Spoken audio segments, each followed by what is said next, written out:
Oke Dimas, Reksi Arisa Putra, thank you atas waktunya di Astra Story podcast ini. Kita temenan udah dari kuliah ya, jadi Dimas ini temen gue. Kalau dari kuliah sampai sekarang kita masih sering ngobrol lah beberapa kali. Kemarin juga kita undang sebagai salah satu pembicara kita.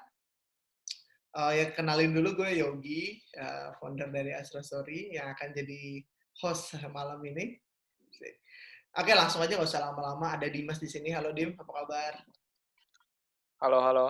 Halo, halo, apa kabar? Oke, Dim, pertanyaan gue mungkin satu. Sekarang lu berarti gini, sekarang lu berarti itu kerjanya kan di ini ya, apa namanya, sebagai branch controller di PT Iya, Paragon ya, PT Paragon Innovation and betul, Technology. Sip. Oke, betul. pertanyaan gue pertama adalah, lu kerjanya ngapain jadi sebenarnya? Kalau sehari-hari sebetulnya kan karena Hmm, controller ya, jadi memang mengontrol cabang sebetulnya gitu. Kalau bisa dibilang ya mungkin penanggung jawab cabangnya gitu. hmm, Nanti di cabang juga ada beberapa tim ya, terdiri dari tim marketing, tim sales, dan aku yang megang di operasionalnya gitu. Jadi emang keluar masuk uang, ya dari divisiku gitu kalau di cabang, gitu. Oke, oke. Tapi sehari-hari lu ngapain berarti? Monitoring kah? Atau misalnya kayak ngeliatin stok kah? Atau kayak gimana? Betul, kalau sehari-hari monitoring sebetulnya, karena memang Hmm, setiap bagian kan kalau operasional di bagian gudang, di bagian admin, penagihan dan sales sebetulnya udah ada koordinatornya sendiri-sendiri. hmm. Jadi tinggal monitor mereka kerjanya seperti apa gitu. Kalau misalkan case-case toko-toko yang kita handle itu ada case apa aja, yaitu nanti solusinya kita cari bareng gitu sama Ih, tim baik. kayak gitu sih. Bener-bener. Berarti lu ngebawahin kayak puluhan orang gitu ya, Dim? Berapa orang total yang lu monitor? Kalau di kantorku di Palembang sekitar 60. Baik, banyak sekali anak buahnya Dimas. Anak buah semua tuh ya? Enggak lah, Oh ada yang enggak, kayak partner kerja lah. partner. Baik, baik. Oke, oke. Oke, menarik. Karena gini, karena gue senengnya adalah lu kan sebenarnya dari astronomi nih. Terus kan lu masuk ke ini kan, MT ya, MT ya. MT-nya Paragon, terus Betul, sekarang jadi branch betul. controller. Pertanyaan gue adalah, sebenarnya pengalaman lu dari awal pencarian kerja tuh kayak gimana sih Dim, di awal-awal waktu itu? Sebelum pada akhirnya lu masuk Paragon. Kalau pencarian kerja sebetulnya sama job seeker yang lain tuh sama sebetulnya Hmm. gitu. Ya karena memang dari awal kan niatnya untuk astronomi sendiri kan sebagai batu loncatan gitu ya waktu itu ya. Jadi memang Hmm. bukan pengen kerja bener-bener totali di astronomi, cuma memang pengennya memang kerja di swasta atau mungkin di BUMN segala macam gitu. Hmm. Jadi memang Hmm. Hmm. dari awal udah diniatin tuh gitu. Jadi untuk perusahaan-perusahaan yang dimasukin CV-nya ya perusahaan-perusahaan itu gitu, baik swasta Oke, maupun oke. BUMN kayak gitu. Gitu. Terus ya itulah, tapi ya memang kalau misalkan aku pribadi memang ada struggle-nya ya dibanding teman-teman satu angkatan dulu ya Hmm. Hmm. di astronomi, karena memang untuk teman-teman beberapa udah kerja sebelum eee, aku udah mulai kerja, dari lulus kuliah udah mulai kerja, cuma kebetulan alhamdulillahnya sebetulnya aku dikasih kesempatan setahun buat introspeksi diri gitu Oke, baik, sebelum baik. sebelum dapat yang sekarang ini. Memang selama Ah, setahun itu mencari ke sana kemari. Jadi, baik, tapi baik. ya alhamdulillahnya itu sih banyak hikmahnya gitu selama setahun itu gitu, dan alhamdulillah mendapatkan apa yang aku pengen sekarang gitu. Gitu sih, yo. Oke. Sebelum kita masuk ke topik bahasan yang nanti tentang bagaimana lu bisa dari science student nih, dari mahasiswa astronomi gitu, science, tiba-tiba bisa jadi MT. Sebelum kita lebih lanjut lagi di pembahasan itu, gue pengen nanya sih. Sebenarnya berarti lu selama 4 tahun kuliah itu, uh, lu tuh emang udah nggak menyukai atau nggak bener-bener total di astronomi? No, no, bukan nggak menyukai sebetulnya, tapi Hmm. dari awal memang aku belajar dengan istilahnya sungguh-sungguh juga gitu ya. Maksudnya nggak Ah, sampai keteteran lulus juga 4 tahun, tapi memang aku di situ nyari banyak pengalaman sebanyak mungkin organisasi maupun oke. mungkin pengalaman-pengalaman astronomi yang bisa aku pakai untuk nanti ke depannya di perusahaan swasta BUMN tersebut gitu. Jadi Mm-mm. eh, memang aku cari ininya sih, nyerap banyak ilmunya gitu, tapi bukan maksudnya kok setengah-setengah atau enggak, bukan gitu, tapi dilakukan sungguh-sungguh, cuma memang uh, udah ada niatan untuk bekal-bekal ke sana itu udah diniatin Oke. gitu, udah gitu. Oke, oke. Oke, sip. Tapi apa sih yang lo pada akhirnya lo kayak merasa dari 4 tahun pencarian lo itu atau misalnya dalam 4 tahun pembelajaran lo itu lo dapetin kayak berguna buat sekarang? Apa yang paling? Kalau kalau bekal-bekal ya sebetulnya ketika kuliah, secara teknis itu banyak yang nggak kepake pasti gitu, cuma Oke. pengalaman organisasi itu ini banget, manfaatnya gede banget menurut menurut aku pribadi ya, karena memang dari situ banyak kita juga belajar meng-handle orang juga, kemudian meng-handle tim di situ, problem solving apalagi kan di situ gitu, dan eee, leader itu udah sebetulnya udah dilatih dari kita di organisasi sebetulnya gitu. Gimana kita Mhm, diskusi, gimana mhm. kita problem solving segala macam gitu. Nah, itu menurutku salah satu yang eee, membuat bekalku itu ketika udah masuk dunia kerja itu udah semakin inilah gitu, semakin banyak lah gitu, dan apalagi kan waktu itu Oke. kan juga satu himpunan kan kita, jadi Iya, baik. ya gitulah, banyak Oke, banyak inilah oke. pengalaman di situ. Oke, oke. Berarti memang lu banyak dapat pengalaman dari luar apa namanya program studinya itu sendiri ya. Dalam arti kayak selama pembelajarannya lu dapat banyak dari hal-hal yang sifatnya kayak ekstrakurikuler atau organisasi kan.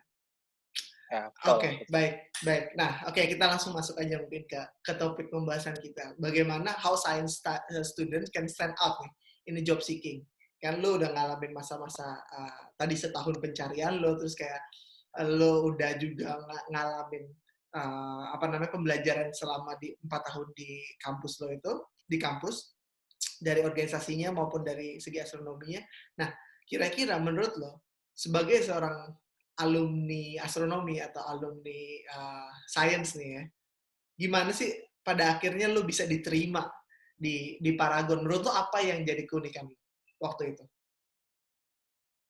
Iya, sebetulnya astronomi sendiri kan unik banget ya, maksudnya se-Indonesia cuma Hmm, satu tempat gitu ya, untuk saat ini gitu. Jadi memang dari situ sebenarnya udah unik banget gitu untuk orang-orang yang menginterviewku waktu itu gitu.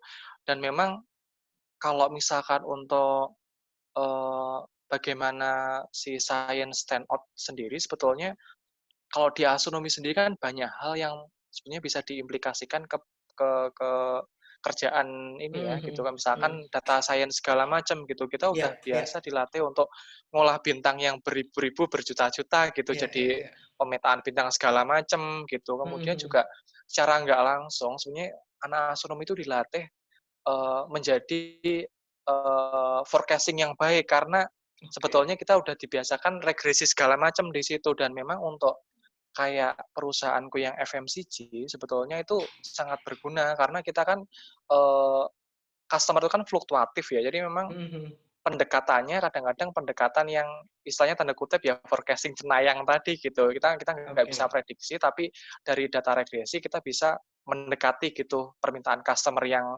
fluktuatif itu kayak gimana, kayak gitu sih. Oke, mungkin sebagian yang belum tahu FMCG adalah fast moving consumer goods ya. Jadi barang-barang yang Betul, ya, kayak yang sering sering dipakai istilahnya sama betul, sama consumer ya. Oke, baik. Artinya betul. berarti yang tadi gue tangkap adalah lo apa namanya melihat satu pembelajaran lo di astronomi adalah masalah forecasting tadi ya.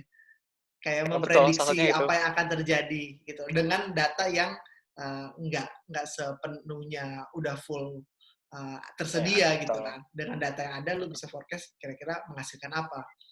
Oke, menarik. Itu ya berarti itu yang hal yang di astronomi lu bisa pelajarin atau lu bisa pakai di selama kerja ini. Oke, Betul. menarik. Sebetulnya itu nggak sengaja sih sebetulnya, maksudnya Oke, aku gimana tuh? ketika eee, paham masalah forecasting segala macam Mhm, kan di kuliah kan kita nggak ada ya, jadi memang mhm, untuk anak-anak FTI mungkin ada gitu, cuma untuk anak astronomi secara langsung itu memang nggak ada gitu. Jadi memang iya, ketika aku udah masuk masuk di dunia kerja gitu, nampaknya kalau misalkan kayak gini memang kita memang udah sebenarnya udah bisa terlatih lah dengan regresi segala mhm, macam mhm, gitu. Terus mhm, namanya forecasting segala macam, itu lama-lama juga kelatih gitu karena memang ya memang kalau misalkan, aku pribadi gitu ya, ya customer mhm, memang ini banget gitu, fluktuatif banget, apalagi kayak misalkan waktu sekarang Covid segala macam, iya, itu iya, nggak bisa diprediksi. Kalau misalkan kita forecasting-nya salah gitu, stok kita kelebihan, terus oke, untuk muter uangnya kan nggak bisa segala macam kan. Nah, itu betul. salah satu pendekatannya di situ gitu, fungsinya tadi regresi segala macam kayak gitu. Oke, oke. Berarti kalau misalnya gue coba tangkep ya dari yang lo ngomong kan. Istilahnya kalau misalnya kita ambil relevansinya, kalau misalnya di astronomi kan sebenarnya kita kita bermain dengan data yang terbatas, ya kan? Datanya terbatas yaitu cuma dari cahaya yang masuk ke bumi kan. Gitu. Sementara dari data yang terbatas itu kita harus menghasilkan sesuatu teori kah atau satu rumus yang baru kah atau perhitungan yang baru kah ataupun perhitungan yang bisa dikalkulasi gitu kan. Nah, itu juga yang pada akhirnya nggak secara langsung atau nggak sengaja lo bisa implementasi konsepnya ya. Mungkin bukan Betul cara perhitungan ya, tapi konsepnya lo bisa terjemahkan itu jadi sesuatu yang bisa bermanfaat dan diimplementasi di FMCG ini kan. Yaitu ya, dengan betul tadi ngomongin masalah COVID, tiba-tiba COVID terjadi terus kayak apa namanya stoknya harus sesuai kan. Nah, pada akhirnya kan betul lu punya informasi atau data yang terbatas, tapi lu harus bisa menghasilkan atau ngebuat decision tertentu ya. Yang itu iya nggak boleh betul, merugikan. kayak gitu. Oke, Ya menarik, betul. menarik, menarik. Iya, iya. Oke. Tapi pertanyaan gue adalah waktu lo interview lo menjual ini atau enggak sih sebenarnya? Maksudnya menjual tuh dalam tanda kutip lo menyampaikan ini atau enggak? Atau di CV lo deh? Kalau di CV-ku sebetulnya enggak, cuma Hmm. memang ketika interview ya, ketika ditanya gitu, "Kamu bisa Hmm. apa?" Gitu. Iya, Nah, iya. saya udah biasa nih gitu, kalau misalkan memang astronomi itu kan, datanya memang banyak gitu. Nah, Betul. saya mungkin dari situ ya menganggapnya mungkin data-data itu kayak data customer segala macam ya, saya bisa mengubah data itu mungkin, melihat apa nama, trennya kayak gimana, terus kemudian Hmm. juga dari data itu juga bisa melihat kira-kira mungkin tren, produk yang memang fast moving yang apa, segala macam. Jadi memang menurutku tuh bisa banget kalau misalkan memang mau data itu mau diubah kemanapun tuh bisa banget gitu di astronomi, karena memang Hmm. kita udah biasa banget tuh mau buat yang grafik yang, macem-macem lah udah biasa gitu ketika di Oke, astronomi. Jadi memang, oke. aku rasa ini banget lah, apa namanya, ketika interview itu banyak banget nge-share masalah data-data gitu waktu itu. Mhm, mhm, mhm. Oke, dan itu juga menurut lo, apakah itu yang juga menjadikan lo jadi spesial di mata recruiters menurut lo? Menurutku salah satunya itu sih. Jadi memang ya Mhm, kalau mhm. misalkan aku interview sendiri waktu itu tuh, belajarnya ya aku kayak produk yang mau dijual gitu istilahnya gitu. Mhm. Ketika produk itu produk yang misalnya produk baru yang mau dijual kan Iya, otomatis kayak packaging-nya harus komplit. iya, iya. Packaging itu bisa dari look segala macam kan, berarti harus Mhm, mhm. menyiapkan kira-kira, kita kayak gimana, kemudian dalamnya kayak gimana. Mungkin ketika misalkan aku pribadi jadi MT gitu ya, Mhm, mhm. otomatis kan nanti akan memegang banyak, subdivisi segala macam, Oke. otomatis dalamnya Mhm. juga harus ketika kita melihat pemimpin itu kayak gimana kira-kira gitu. Apakah Oke. pemimpin yang, buru-buru itu oke kira-kira untuk meng-handle orang. Nah, berarti kan aku harus lebih apa namanya, nahan emosi segala macam gitu, lebih kalem segala macam kan, supaya nanti ketika misalkan aku jadi MT atau mungkin next manager kan otomatis, subordinatku itu akan enak gitu koordinasi segala macam denganku nanti gitu. Jadi udah ada bayangan ke sana sih, visi-visi ke sana itu udah ada ketika Mhm. interview gitu. Oke, berarti lu bener-bener menggabungkan antara apa yang soft skill yang lo dapet dari organisasi dan hubungan sehari-hari dengan teman-teman lo dengan hard skill yang yang lo ambil intisarinya ini kira-kira ini bisa bermanfaat lo buat pekerjaan gue nanti di MT gitu loh. Salah satunya tadi lo bilang forecast. Oh, Oke, iya. menarik banget. Oke, gini, pas waktu dulu lo kuliah itu, ya, lo udah sadar nggak sih bahwa yang lo pelajari ini lo bisa bermanfaat buat yang tadi lo udah goals yang lo udah set untuk pekerjaan? Kayaknya kok enggak ya. Oke, oke, Kayaknya oke. enggak seluas yang sekarang gitu. Karena Mhm, kalau sekarang kan memang udah bener-bener yang aplikasi banget kan. Jadi mhm, udah paham, oh sebetulnya itu yang teori-teori kayak gitu tuh bisa diaplikasikan berbagai macam gitu. mhm, mhm. Mungkin anak-anak yang sekarang gitu, teman-teman yang sekarang yang masih kuliah gitu memang perlu banget kayak diperlihatkan gitu sebetulnya itu banyak sebetulnya dari teori ini, misalkan dari teori regresi segala macam itu bener-bener luas banget cangkupannya gitu. Mungkin Mhm, untuk saat ini tuh perlu banget tuh teman-teman yang di astronomi terutama ya gitu, yang infonya kan, aduh susah nyari kerja segala macam, tapi oke. sebetulnya ketika udah didalami banget itu akan sangat gampang ketika Iya, tahu benar. celahnya dan bisa, Betul, betul. menjual tadi sih, gitu. Oke, iya, gue juga ngerasain, gue relevan sama lo ya. Gue juga ngerasain bahwa gue juga suka mikirin kan apa sih sebenarnya di astronomi yang gue bisa bisa dapetin kan dari dan bisa berguna buat sekarang. Salah satunya yang gue kerasa yang tadi sejalan sama lo juga analytical thinking sih, sama problem solving gitu. Kadang intuisi kita di astronomi tuh harus emang lebih gede gitu ketika kita datang ke problem solving yang mana dunia ini kan kayak kayak di kalau kita ngomongin di company kan kadang banyak hal yang nggak terduga atau misalnya nggak bisa diprediksi kan tapi kemampuan kita dengan yang tadi lo bilang juga intuisi untuk dengan data yang sedikit mungkin gimana kita bisa dapat decide sesuatu hal yang dampaknya ke depan jauh ke depan gitu loh harus kita pikirin. Nah Iya. itu juga sih yang gua rasain sih. Dan kalau misalnya di company gue juga pun ya, itu juga salah satu value yang kita pegang itu adalah be a scientist. Nih. Jadi memang kemampuan kita Oke, untuk menarik ya, mencari tahu menarik menarik menarik sesuatu, menarik. ya, kemampuan kita untuk mencari sesuatu, terus Mmm, menemukan sesuatu dan bisa mempublikasikan itu jadi sesuatu yang baru dan bisa nge-deliver itu jadi message yang bagus buat orang-orang di sekelilingnya itu yang diharapkan. Tapi makanya balik lagi kalau ke konteks lo kayak gitu kan.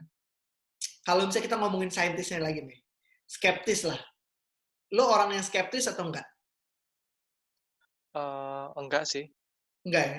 Enggak skeptis ya? enggak, Atau gini, atau iya. pertanyaannya adalah atribut apa atau uh, apa namanya deskripsi saintis apa yang kayaknya lo banget. Lo tahu kan saintis itu harusnya Maksudnya kayak gimana gimana? maksudnya gimana?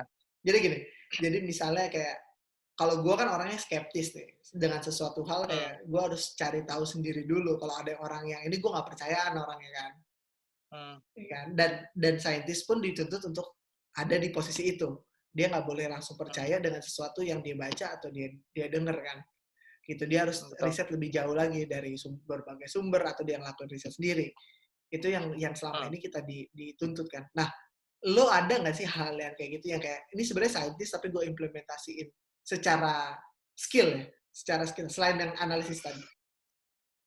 mmm, kalau misalkan itu sebetulnya, ya lumayan sih sekarang ya, Kak, dilatih kan. Hmm, Maksudnya karena operasional kan memang divisiku ya, jadi oke. Okay. otomatis sebetulnya kebentuk sendiri tanpa sengaja gitu, karena memang, eee, aku harus belajar akuntansi segala macam kan, karena uang Hmm, masuk keluar kan memang, hmm.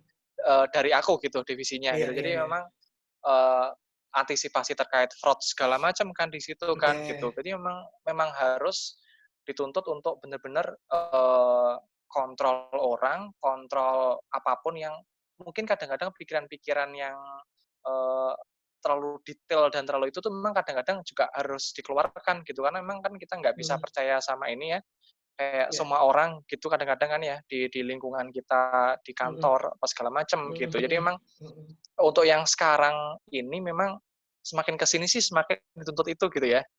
Oke, Karena ini oke. namanya digitnya juga kan lumayan ya Oh kalau iya, di baik, baik. perusahaan ya keluar masuk ya. Jadi Ah, ah, ah. makanya kalau tanggung jawabnya gedenya di situ gitu. Mau nggak Oke. mau memang dituntut skeptis itu gitu. Oke. Pada akhirnya lu harus kayak ngecek sendiri ke bawahnya atau mungkin punya sistem tertentu yang bisa ngecek itu untuk make sure bahwa informasi ini nggak salah nih gitu. Dan lu benar-benar sure bahwa lu punya bukti-bukti yang bisa mendukung itu. Betul Oke, betul. menarik. Sip. Tapi oke, pertanyaan gue selanjutnya adalah, lu sebenarnya ke depannya mau jadi saintis atau nggak, Dik?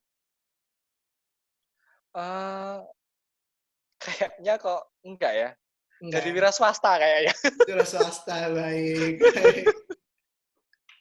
Oke. Berarti lu memandang pendidikan astronomi lu itu sebagai salah satu pengembangan skill ya? Kayak tadi yang lu Betul ya, bilang kan, pengembangan skill yang bisa iya bisa lu kepake buat ke depannya ya? iya. Oke. Gue nangkep. Oke deh. Nah, kan teman-teman kita mungkin pendengar Astro Story gitu yang biasa kita ini konten Astro Story adalah teman-teman yang masih galau-galau saat mahasiswa nih, nentuin jalannya atau pas lagi galau-galau mau lulus terus kemana atau galau tentang jurusannya gitu ya. Nah, pertanyaan gue adalah lu punya ini nggak, ada tips atau sesuatu hal yang bisa lu bagi gitu loh, pesan yang lu bagi ketika mereka lagi galau-galau kayak gitu? Kalau tips sebetulnya, apa apa namanya, pilihan yang udah dipilih ya, Mhm, belajar tanggung jawab sama apa yang udah dipilih gitu dan oke, melakukan sesuatu dengan, sebaik-baiknya jangan sampai ada penyesalan di belakang, pasti itu ya mhm, yang utama gitu. Jadi apapun yang udah dipilih, mau misalkan masuk astronomi atau masuk, jurusan lain gitu sebenarnya mhm, sama aja gitu. Tujuannya sama, belajar di situ dan nanti soft skill juga bisa dikembangkan di luar segala macam kan sebetulnya gitu. Tinggal dari pribadinya sendiri sebetulnya gitu. Tinggal mau ngambil kesempatan atau ya udahlah gitu. Kalau misalkan, eee, jurusan yang populer banget gitu, tapi, mhm, secara pengalaman organisasi segala macam ya biasa-biasa aja, ya mungkin ketika interview segala macam nggak ada sesuatu yang menarik dari yang iya, bersangkutan kayak gitu. Jadi mhm, sebenarnya menurut aku tuh sama aja gitu, mau mau astronomi, mau fisika, mau matematika tergantung sama orangnya lagi gitu. Gimana kita mau improve, gimana kita mau inovasi, mau oke, mengembangkan kita tuh mau kayak gimana gitu sih. mhm, Gitu oke. paling. Jadi yang gue tangkap adalah jurusan lu mau dimanapun, jurusan tuh nggak, ya memang dia ada partnya untuk mengembangkan sesuatu skill, tapi balik Betul lagi ke orangnya ya. Apakah lu mau improve terus, mau cari pengalaman yang lain, atau enggak di samping dari hal yang dipelajarin di selama kuliah ya. Oke, betul sip, ya, Dim. betul. Hmm, ya. Seru banget sih. Maksud gue, obrolan kita mudah-mudahan bisa membuka perspektif banyak orang yang mendengar Astro Story ini. Dan kalau misalnya memang ada pertanyaan atau segala macam yang bisa disampaikan, nanti bisa ke Instagram kita atau ke komen di YouTube kita di sini. Boleh boleh. Uh, dan again, thank you banget buat Dimas ya atas waktunya Dim, dan discuss-nya yang Sip, udah produktif banget malam-malam gini pulang kerja. sama-sama. Iya, dari gue thank you banget. Dan Sama-sama. Ya pokoknya, pesanku buat teman-teman paling kalau misalkan butuh, apa namanya, butuh masukan apa segala macam ya, terutama teman-teman astronomi yang nonton video ini, nggak apa-apa nanti biar mungkin diskusi sama aku, sama Yogi dan teman-teman yang mungkin sekarang udah settle bekerja di ini ya, di perusahaan atau di bidangnya masing-masing gitu ya. Kayak gini, bagus untuk sharing-sharing juga motivasi teman-teman ketika mungkin down segala macam gitu ya. ya, Namanya mahasiswa kan pasti ada itunya juga, tapi, ya, betul. eee, gimana kita juga, apa namanya, mencari jalan keluar ke sana gitu ya, mungkin dengan sharing-sharing Mhm. segala macam gitu ya. Insya Ya, Allah nah kita yang alumni-alumni ini akan insya Allah akan bantuin teman-teman. amin. Oke, Dim, thank you banget atas waktunya. Sehat-sehat buat lo terus ya. Oke, Sip, sampai oke oke. ketemu lagi. Siap. Yo, Oke, Assalamualaikum. Dim.